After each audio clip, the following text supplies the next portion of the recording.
parle du concours des Frozen Hair, c'est-à-dire les cheveux gelés en français. C'est un concours qui a lieu tous les hivers dans la ville de Whitehouse, dans le territoire du Yukon. C'est au nord-ouest du Canada, juste à côté de l'Alaska. Il fait très froid là-bas.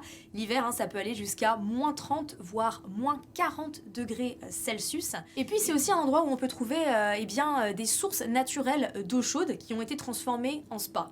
Alors je vous dis tout ça parce que ce sont les deux conditions pour que le concours puisse être organisé, à savoir un temps très froid et de l'eau bien chaude. Comment ça se passe? Vous plongez votre tête dans l'eau, c'est assez agréable parce qu'il fait chaud, et quand vous sortez, vos cheveux immédiatement vont se glacer, se geler, et vous pouvez les sculpter à votre convenance.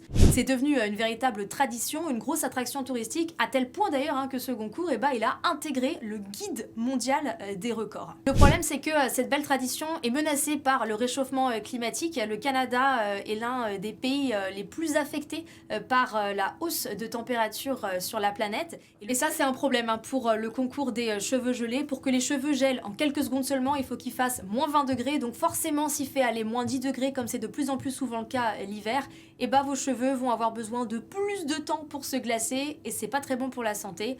Bref, le concours pâtit de ce réchauffement climatique. Écoutez ce que me disait l'organisateur.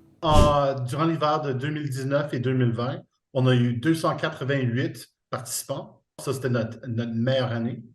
Et là, cette année, durant l'hiver de 2022-2023, on a seulement eu à peu près 88 participants. On espère que cette tradition va perdurer. En tout cas, si vous êtes intéressé, trop tard pour participer, mais pas trop tard pour voter, vous pouvez vous rendre sur le site internet Frozen Hair et choisir pour la photo qui vous inspire le plus.